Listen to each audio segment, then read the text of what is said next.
है। जेडीयू का स्टाइल क्या होगा? आपके मन का बात कह रहे हैं, तो आप छोड़िए ना, बस नहीं है, आ जाइए बस। जेडीयू का स्टाइल हम पूरा बात को समझ।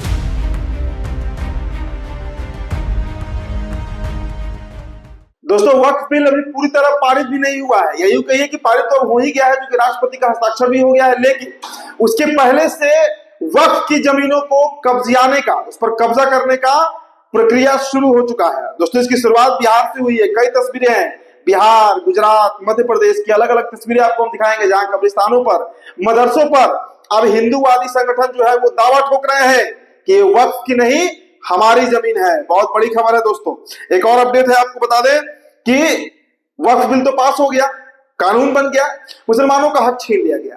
अब अगला नजर जो अगली नजर है भारतीय जनता पार्टी की, एक बड़ा आर्टिकल छपा है, एक और धर्म समुदाय पर, एक और समुदाय पर नजर जो है वो भारतीय जनता पार्टी बना चुकी है, और उम्मीद है कि अब उसको लेकर भी कोई विधेयक लोकसभा में आ सकता है। ये अपडेट भी आपको हम बताएंगे दोस्तों।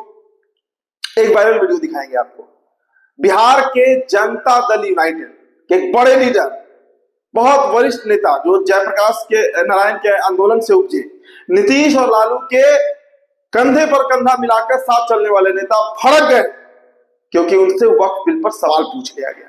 इतनी बदतमीजी उन्होंने पत्रकार से कर दी, लेकिन हमारे पत्रकार भाई बहुत बहुत तमीज से उनसे पेश आए हैं, और ये वीडियो सोशल मीडिया पर बड़ी तेजी से वायरल हो रहा है। और दोस्तों, नरेंद्र मोदी की एक तस्वीर आपको दिखाएंगे, बहुत हास्यास्पद है। एक महिला है उस तस्वीर में, जो हर जगह पर, जहां जहां मोदी अलग अलग मुल्कों में जाते हैं, वही महिला इमोशनल होने का एक्टिंग करती है, या यूं कहिए कि नौटंकी करती है।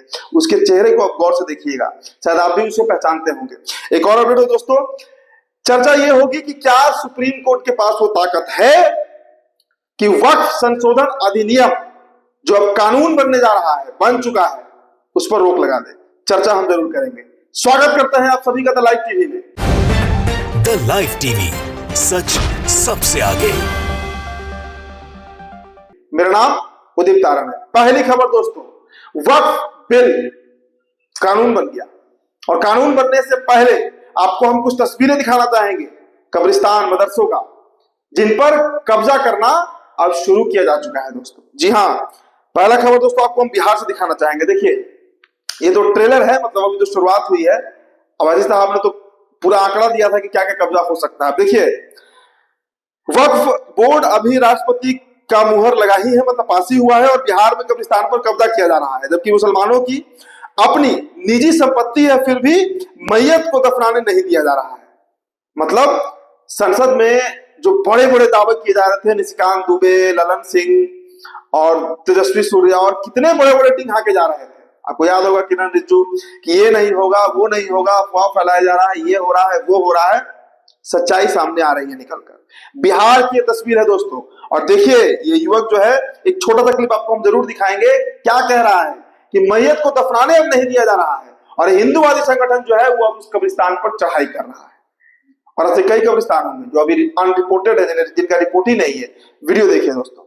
मुसलमानों की कब्र है, और ये निजी संपत्ति मुसलमानों की है। अभी वक्त बिल जो है पास भी नहीं हुआ है, और बिहार में जो है कब्रिस्तान के जमीन पे जो है कब्जा हो गया है।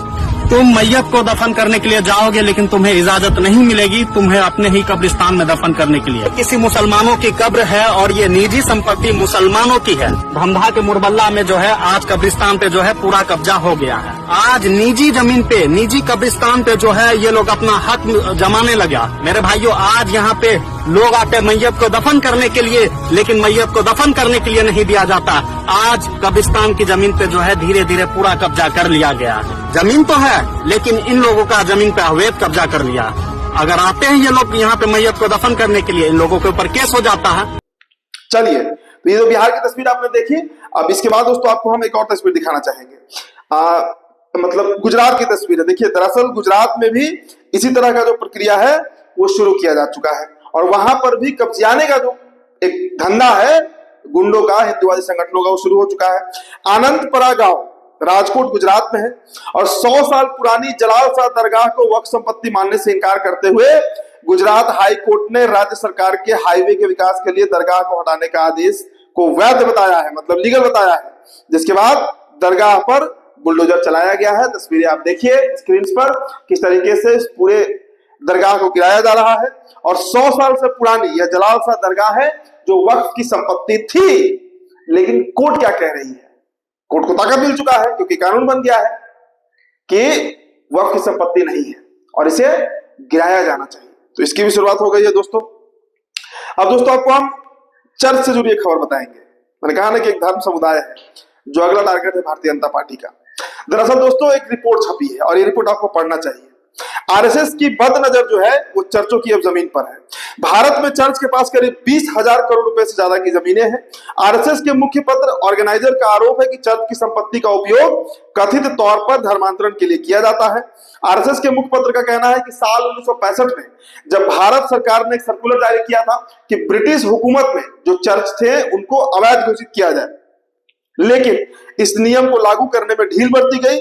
लेख में सरकार से मांग की गई है कि वह इस मुद्दे पर ध्यान दे और चर्च की जमीनों को नियंत्रित करने के लिए कदम उठाए। तो मैंने क्या कहा था कि वक्फ के बाद, मुसलमानों के बाद अगला टारगेट जो है वो क्रिश्चियन होंगे और इसकी शुरुआत हो चुकी है। ऑर्गेनाइजर ने एक खबर छापा है, आरएसएस का मुख्य पत्र है और कुल मिला जुलाकर यह लेख चर्चों की जमीन के स्वामित्व को मतलब खत्म करने के लिए है और ये चाह रहा है कि सरकार इसमें हस्तक्षेप करे और हस्तक्षेप नहीं करती है तो फिर कोई बड़ा कदम उठाया जा सकता है।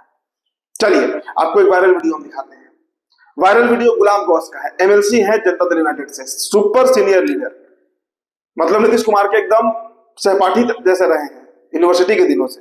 अब इनका दोस्तों एक वीडियो बड़ा तेजी से वायरल हो रहा है। दरअसल गुलाम गौस से सवाल पूछा गया कि वक्फ को लेकर जेडीयू का क्या स्टैंड है। अब इस पर जो उन्होंने हरकत किया इस उम्र में, देखिए दरअसल जो मुस्लिम लीडर्स है वो बड़े फजीहत की स्थिति में है। अगर पार्टी के साथ दे रहे हैं तो कौम गाली दे रहा है, कौम का साथ दे रहे हैं तो पार्टी छोड़ना पड़ रहा है और इसी हालत में गुलाम गौस भी नजर आ रहे हैं। वीडियो आप देख लीजिए। जेडीयू का स्टैंड क्या होगा? हो गया, आपके मन का बात कहेंगे हम। ये तो आप छोड़िए ना, यही है, हटाइए यहाँ से। जेडीयू का स्टैंड हम कह रहे बात को समझिए। इतना आपकी तरफ किसी ने नहीं किया यहाँ पर। जेडीयू का स्टैंड आप जाओ ना, तो हो गया ना। तो ऑफिस तो नहीं छोड़िए, बंद कीजिए। क्या देखा रहा, बंद करो, बंद करो, हो गया। जाइए, नर्म समझ रहे हैं हमको आप। अरे हम आपसे आप चुप रहिए, आप जाओ। आराम से ज्यादा इज्जत सम्मान देने से यही होता है। अरे आपसे आज से 20 नहीं, साल जाइए से ना। 20 साल से इस तरह हाँ, आप अपना पहली बार इस तरीके से बिहेव कर पहला बार तुम कर रहे हो इस तरह से। ऐसा ऐसे तुम तो मत कीजिए। हाँ तो मत करो, जाओ यहाँ से। इस तरीके से मत कीजिए। आप जाओ यहाँ से। आप अपने घर पे बुला के इस तरीके से मेरा घर पर हम काय के लिए बुलाएंगे आपको? सर ये तरीका सही नहीं। हाँ, आपका तरीका सही है। चलिए इसीलिए आप आकलन कर पा रहे होंगे कि किस मजबूरी में, किस दुविधा में नेता फंसे हुए हैं। अगली तस्वीर देखिए दोस्तों आप जरा सा। एक महिला आपको हम दिखाते हैं जो नरेंद्र मोदी के साथ हर जगह दिखती है, चाहे अफ्रीका चले जाए मोदी जी, चाहे नाइजीरिया चले जाए, चाहे युगांडा चले जाए, चाहे तजाकिस्तान चले जाए, ये महिला जरूर दिखती है। तस्वीर देखिए, लगता है जैसे मोदी जी का जो स्क्रिप्ट राइटर है उसमें कैरेक्टर एक ही होता है। अब ये महिला के साथ ये तस्वीर पहले आप देखिए। बैंकॉक में तो एक खबर है कि पीएम मोदी से मिलकर भावुक हुई महिला, लेकिन ये महिला दोस्तों कई जगह दिखी होगी। अगर आप भी मोदी जी को फॉलो करते होंगे तो आप जरूर इस महिला को पहचानिएगा। इनका चेहरा देखिए आप, हर जगह ये महिला जो है। और इसको लेकर देखिए दोस्तों अलग अलग तरीके से प्रतिक्रिया आ रही है। जो यूजर्स हैं इस पर क्या लिख रहे हैं। बप्पी लहरी पैरोडी ने लिखा है कि ये लाल साड़ी वाली तो अफ्रीका में भी देखी गई थी, पूरी टीम है ये, इनको पहले से वहां भेज देते होंगे। एक और यूजर ने दोस्तों मोहम्मद अफसल असलाम आलम ने क्या लिखा है कि इतनी भावुक तो शायद जसोदा बेन भी कभी नहीं हुई होगी। सही बात है। तो आप स्थिति समझिए कि किस तरह से पूरा प्रोपेगेंडा जो है, फॉल्स प्रोपेगेंडा, वो नरेंद्र मोदी के साथ चलता है। उनकी पूरी स्क्रिप्ट तैयार रहती है। एक महिला जाएगी, मोदी जी का हाथ पकड़कर रोएगी, भावुक होगी कि हमारे मोदी जी ने भारत का नाम कितना ऊंचा कर दिया, और ये पटकथा जो है वो पहले ही लिखी जा चुकी होती है। अब दोस्तों आपको हम उत्तर प्रदेश की खबर बताते हैं। देखिए उत्तर प्रदेश खबर देखिए, न्यूज 18 ने भी चलाया है। ये खबर उत्तर प्रदेश के संभल से है, जहां हिंदू महासभा के लोग मस्जिद में हवन करना चाहते थे। सभी लोगों को पुलिस ने हिरासत में ले लिया। तो आज रामनवमी है। हमारे तमाम दर्शकों को पहले तो रामनवमी की बहुत बहुत शुभकामना। अब देखिए रामनवमी को लेकर वहां पर हवन करने की मांग की जा रही थी, लेकिन प्रशासन जो है संभल में, चूंकि स्थिति बहुत तनावपूर्ण है, तो वहां पर इसका परमिशन नहीं दिया गया और इसे रोक दिया गया। और दोस्तों अब अंत में हम एक चर्चा करते हैं। एक खासा रिपोर्ट है कि क्या हमारे देश का जो सर्वोच्च न्यायालय है वो वक्फ बिल को, वक्फ कानून को वापस करा सकता है? जवाब है हाँ, बिल्कुल करा सकता है। लेकिन अब इस पर निर्भर करता है इस बात को लेकर कि जो मतलब प्लेंटिफ है, मतलब जो इसके पक्ष के लोग हैं मुसलमान और जो इसके विपक्ष के लोग हैं, उनके बीच दलील कैसे दी जाती है।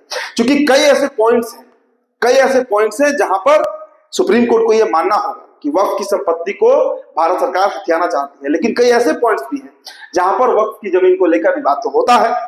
तो ऐसी परिस्थिति में दोस्तों सुप्रीम कोर्ट के ऊपर निर्भर करता है, उनकी जजों पर निर्भर करता है, उनके डिस्क्रिशनरी पावर पर निर्भर करता है कि वो इसके पक्ष में फैसला देते हैं या विपक्ष में फैसला देते हैं। लेकिन ये तय है कि पिटीशन सुप्रीम कोर्ट में दायर हो रहा है और इस पर केस लड़ा जाएगा। इतनी जल्दी मुसलमान हार नहीं मानने जा रहे हैं। तो फिलहाल दोस्तों रिपोर्ट में इतना ही। बहुत बहुत शुक्रिया।